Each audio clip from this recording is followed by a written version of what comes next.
Champions are not born. They're forged. This is about turning the ordinary into undisputed. Available now. Ade Oladipo, brought to you by Undisputed. Evening peeps, good evening everyone. How's everyone doing? Hopefully you guys are all doing well. Don't forget, if you're new to the channel, like, share, subscribe. All right, what next for Mr. Daniel Dubois? Usually when I do these what next videos, they're very easy because I simply list off a few names that in this case, Daniel Dubois can fight in the next 6 to 7 months. And it's easy because Daniel Dubois is a former IBF heavyweight world champion. Daniel Dubois is a big name. Daniel Dubois is a top 5 heavyweight. And there are a number of fights that make sense for Daniel Dubois, like fun fights that get him back into position to fight for a world title. I normally also kind of give a bit of a breakdown of his fight. Daniel Dubois is getting critiqued quite a lot about his performance. Some deserved, some I think unwarranted. We'll get to that as well. So that was how I was going to start the video. But today I found out what I think is quite alarming news. You guys might think, Ade, you're exaggerating. We'll get to whether or not you think I am in a minute. Simon Jordan was on Talk Boxing with Spencer Oliver. I'm filming this, by the way, at 10 p.m. By the time you guys watch this, it will be old news. But Simon Jordan was on Talk Boxing with Spencer Oliver, Lawrence Okoli, and Joseph Parker. And he spoke about Daniel Dubois having a pre-fight party before the USYK fight. So a pre-fight party or gathering before the biggest fight of his life. And you can see how stunned Lawrence Okoli and Joseph Parker are. And I'm happy that they're stunned, because if they're stunned as professional boxers, then I should be stunned as well, because it's clearly something they wouldn't do. And I thought, this can't be true. It can't be. But Simon is saying it with so much conviction, I thought there must be a bit of truth in this. So I tweeted it. I said, I'm in disbelief about what I'm hearing regarding a pre-fight party. And then in the comment section below my tweet, people started putting up the video of said pre-fight party or pre-fight gathering. And I can't believe it. Something's gone wrong somewhere, because, and look, there are so many ways to get prepared for a sporting event.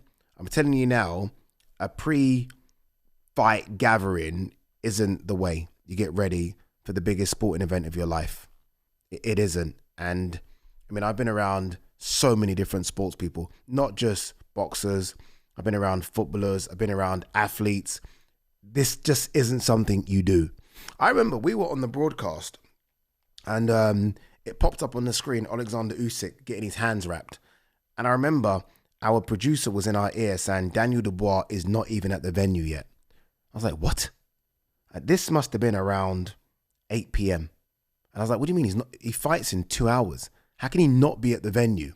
Like, this makes no sense. Like, what is there been an accident on the street? I mean, has his car been blocked? Like, how can he not be at the venue? Now it makes sense, because he was at this pre-fight gathering, I guess, in his house. Guys, this is so bad. Honestly. And look, we don't know how Daniel Dubois responds. Maybe they feel like this is how he responds, or this is going to make him feel comfortable in the lead up to something that is going to be quite nerve-wracking. So maybe they felt like, okay, this is how we settle his nerves. No, you've got it wrong. That's simply not how you do it. Again, don't look at my reaction. Look at fighters' reactions. Lawrence Okoli, when hearing this information, was like, what? That can't be true. Joseph Parker, huh? It can't be true. You just can't do that. Some said, I think someone in the comment section was like, he did it before AJ, as though that makes it right. That's wrong as well. What, because he got the win, let's continue doing it? Let's continue having pre-fight gatherings? I can tell you now, and look, I don't know his dad.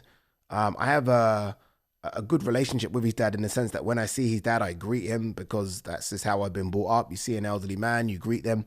But that's not Daniel Dubois wanting that pre-fight gathering.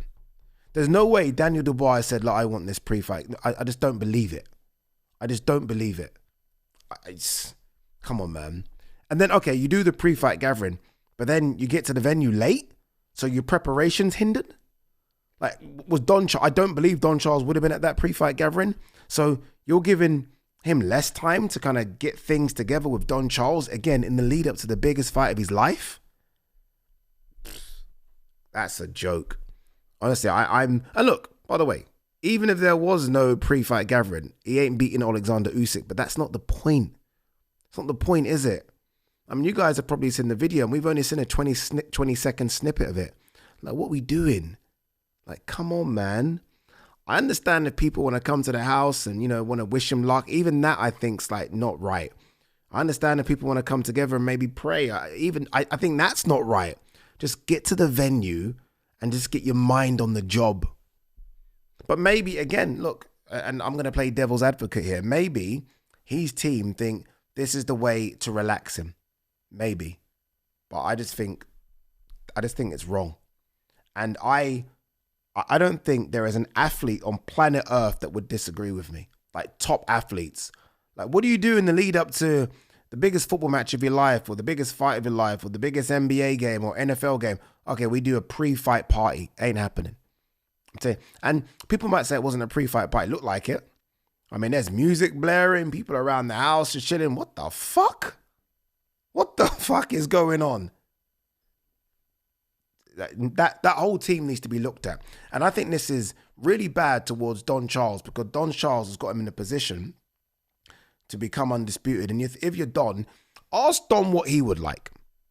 Ask Don what, I can tell you what Don would like. Don would like, okay, we are there 3 to 4 hours or 3.5 hours prior to main event time, prior to ring walk, and we're starting to get into the fucking zone. So if music's blaring in the change room, so be it, but we're in the zone.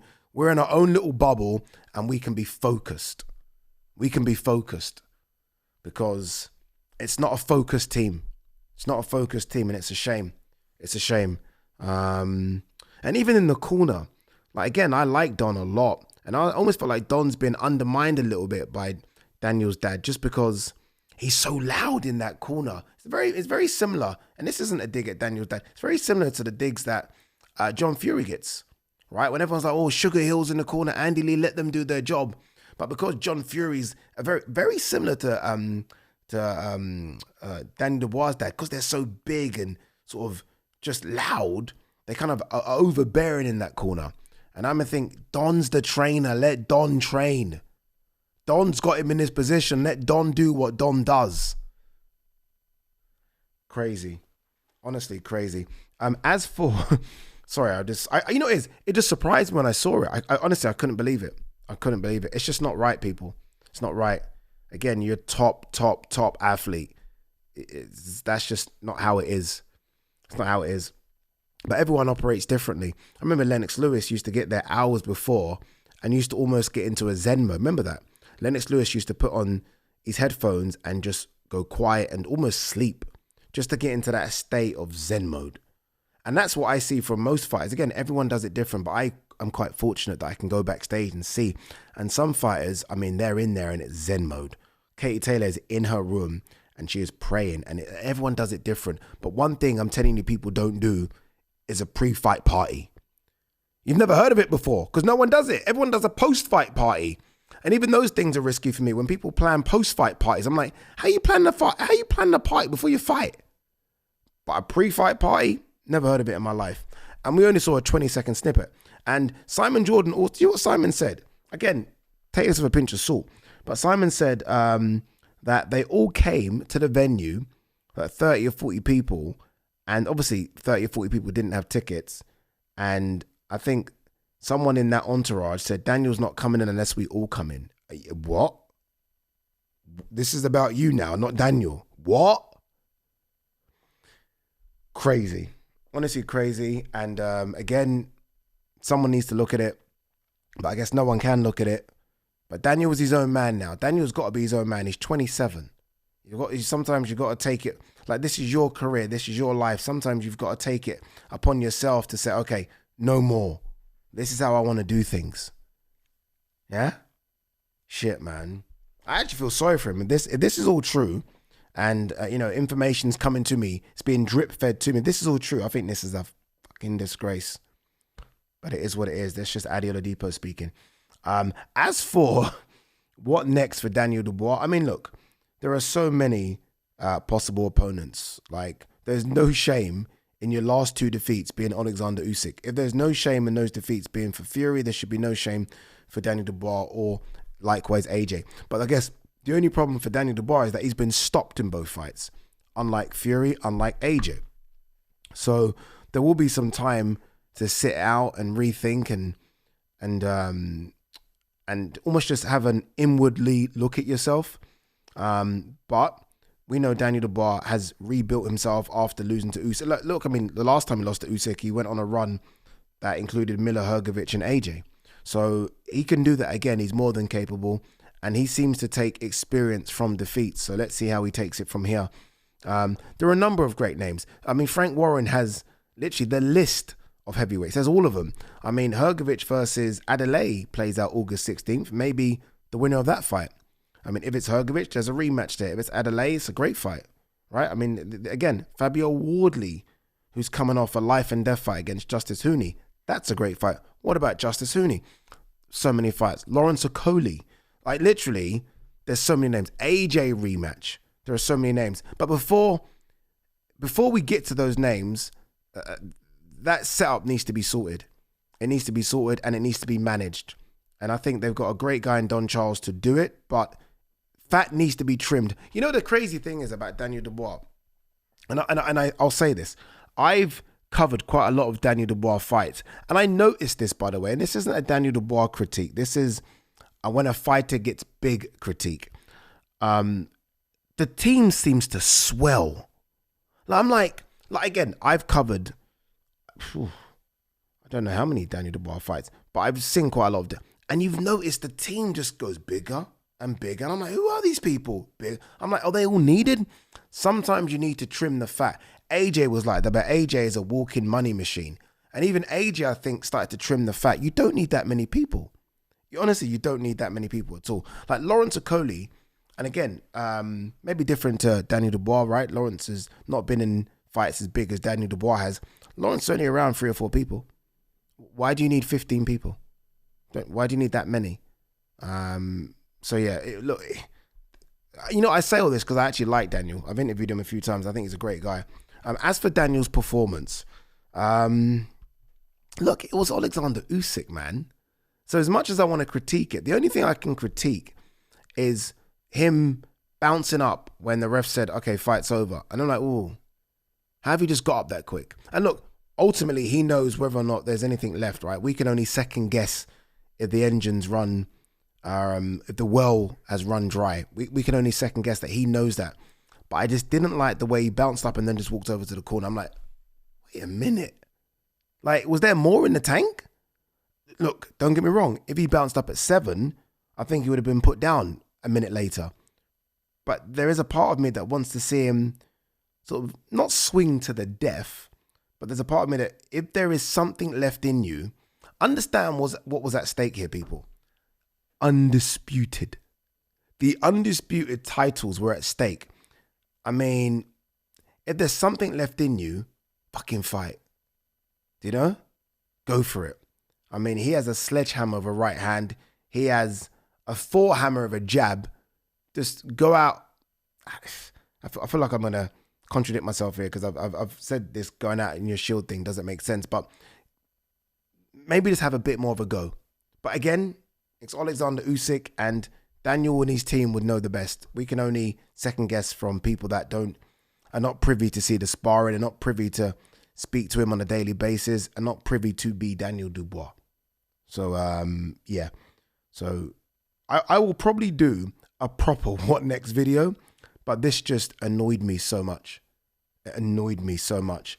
And I'm deeply concerned for Daniel Dubois if he's having a pre-fight party before the biggest fight of his life. Just my thoughts. All right, let's, it's a bit late, but let's see if we can quickly see what else there is to talk about. I love this. WBO hope to match David Morrell and Callum Smith for interim light heavyweight title.